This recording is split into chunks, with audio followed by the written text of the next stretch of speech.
માં કેટલાક કાપડના વેપારી અને પાણીના ટેન્કર ચાલક વચ્ચે માથાકૂટ થઈ છે।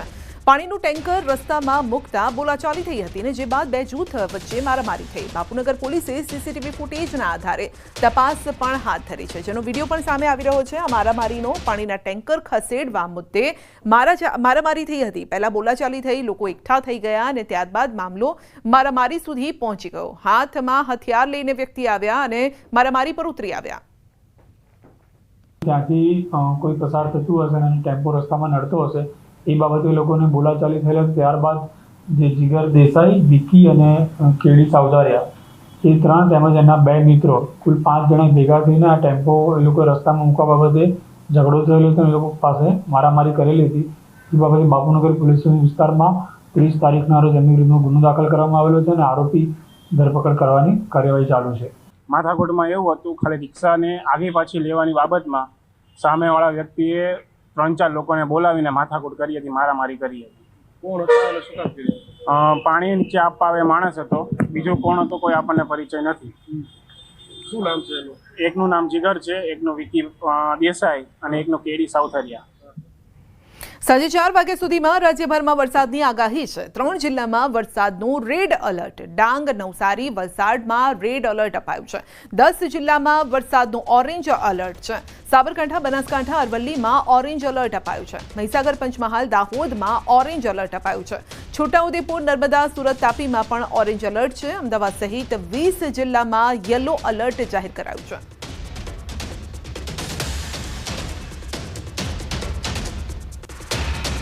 ગુજરાતમાં આજથી ભારેથી અતિભારે વરસાદનો રાઉન્ડ શરૂ થઈ રહ્યો છે। વરસાદ અંગે હવામાન વિભાગની પણ આગાહી। આજથી 7 દિવસ ભારેથી અતિભારે વરસાદની આગાહી છે। આજે 10 જિલ્લામાં ઓરેન્જ એલર્ટ છે અને ભારેથી અતિભારે વરસાદ થઈ શકે છે। આજે બનાસકાંઠા, સાબરકાંઠા, ગાંધીનગર, અરવલ્લી, મહીસાગર, દાહોદ, તાપી, ડાંગ, નવસારી, વલસાડ ઉપરાંત દમણ, દાદરા નગર હવેલીમાં પણ ભારેથી અતિભારે વરસાદ થઈ શકે છે। તો 13 જિલ્લામાં આજે ઓરેન્જ એલર્ટ છે અને અમદાવાદ સહિત 13 જિલ્લામાં, જેમાં અમરેલી, ભાવનગર, પાટણ, મહેસાણા, ખેડા, આણંદ, પંચમહાલ, વડોદરા, છોટાઉદેપુર, ભરૂચ, નર્મદા, સુરતમાં ભારે વરસાદની આગાહી છે। અમદાવાદના કેટલાક ભાગોમાં પણ વરસાદ થઈ શકે છે। 7 દિવસ માછીમારોને દરિયો ન ખેડવા તાકીદ કરાઈ છે। आने वाला अगले 7 दिन तक दोनों क्षेत्रों में, गुजरात क्षेत्र और जो हमारा सौराष्ट्र का रीजन है, इसमें वाइड स्प्रेड बारिश का पूर्वानुमान है और लाइट टू मॉडरेट कैटेगरी में, और हेवी रेनफॉल का भी वार्निंग दिया गया है। दोनों क्षेत्रों में है। सौराष्ट्र कच्छ के लिए अगले 7 दिन हेवी रेनफॉल का वार्निंग आइसोलेटेड प्लेसेस में दिया गया है, और जो गुजरात रीजन में अगले 2 दिन मतलब 2 तारीख और 3 तारीख के लिए heavy to very heavy isolated places में, और जो 4 तारीख के हेवी रेनफॉल का वार्निंग आइसोलेटेड प्लेसेस में दिया गया है। और जो डे 4 से लेकर डे 7 तक इसमें वेरी हेवी का फिर वार्निंग आइसोलेटेड प्लेसेस में गुजरात रीजन के लिए दिया गया है 5 तारीख से लेकर 8 जुलाई तक।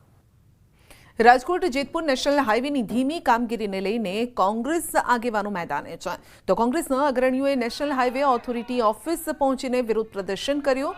ટ્રાફિક જામ, અયોગ્ય ડાયવર્ઝન અને વારંવાર એમ્બ્યુલન્સ ફસાવાની સમસ્યાને લઈને નારાજગી વ્યક્ત કરી છે। નેશનલ હાઈવેના પ્રોજેક્ટ ડાયરેક્ટરના પુતળાનું દહન કરીને વિરોધ નોંધાવ્યો। વિરોધ બાદ પ્રોજેક્ટ ડાયરેક્ટર હરમિંદર સિંઘે આવીને માફી માંગીને કહ્યું કે સૌરાષ્ટ્રવાસીઓની અમે માફી માંગીએ છીએ। અમારી પાસે વધુ જગ્યા ન હોવાના કારણે મોટું ડાયવર્ઝન કરી શકીએ તેમ નથી। રાજકોટ જેતપુર વચ્ચે 67 કિલોમીટરનું કામ હજુ 1.5 વર્ષ બાદ પૂર્ણ થશે।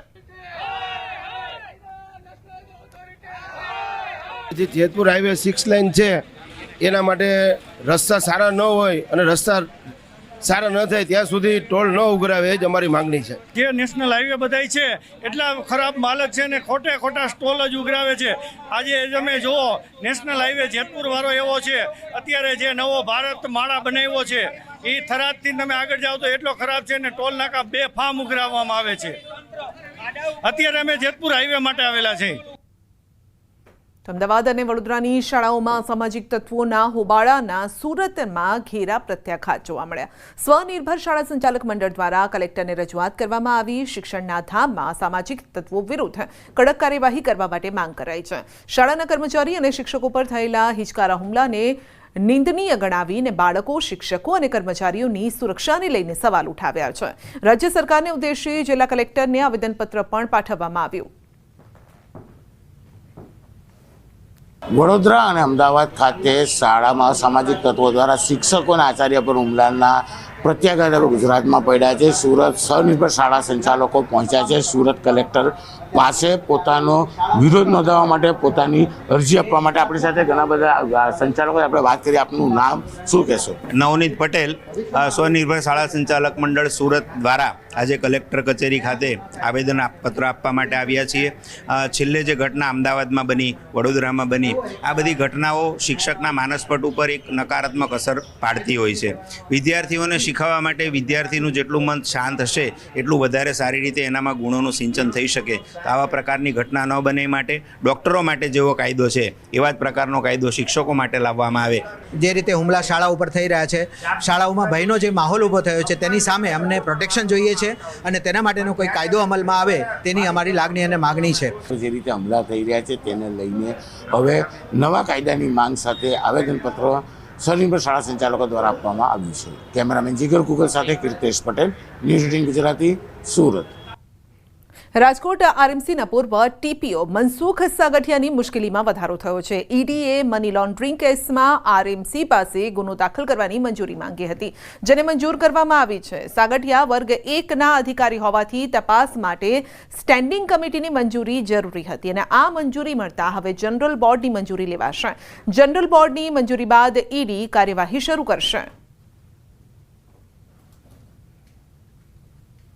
સુરત એરપોર્ટ ફરી વિવાદમાં આવ્યું છે. વિમાન ઉતરાણ માટે જોખમી ઇમારતોનો મામલો યથાવત જોવા મળી રહ્યો છે અને તેની વચ્ચે નવી વિગત સામે આવી છે. એરપોર્ટ નજીક બંધાતી ઊંચી ઇમારતની ક્રેન અને એન્ટી કોલિઝન લાઇટનો અભાવ જોવા મળ્યો, જેથી સામાજિક અગ્રણી સંજય ઇજાવા દ્વારા એરપોર્ટ ઓથોરિટી, કલેક્ટર અને મનપા કમિશનરને રજૂઆત કરાઈ.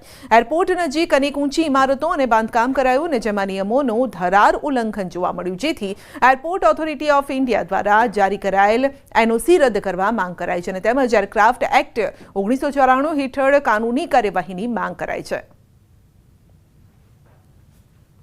અમદાવાદમાં પ્લેન ક્રેશની ઘટનાએ ગુજરાતને હચમચાવી નાખ્યું હતું. ત્યારે કહી શકાય કે સુરત એરપોર્ટને લઈને ઘણા બધા સવાલો ઊભા થઈ રહ્યા છે. કારણ કે સુરત એરપોર્ટને નડતરરૂપ બિલ્ડિંગો તો હતી, પણ હવે અમુક પ્રોજેક્ટો નડતરરૂપ છે, જેને લઈને સુરતના એક કાર્યકર્તા આગેવાન દ્વારા ફરિયાદો કરવામાં આવી છે. આપણી સાથે સંજયભાઈ ઇજાવા છે કે જેઓ ફરિયાદ કરી છે. આપણે સીધા એમની સાથે વાત કરીએ. સંજયભાઈ, સુરત એરપોર્ટને ઘણા બધા પ્રોજેક્ટો નડતરરૂપ છે, બિલ્ડિંગો તોડવા માટેના કેસ કોર્ટમાં ચાલે છે, નોટિસો આપવામાં આવી છે. હવે આ નવું શું આવ્યું?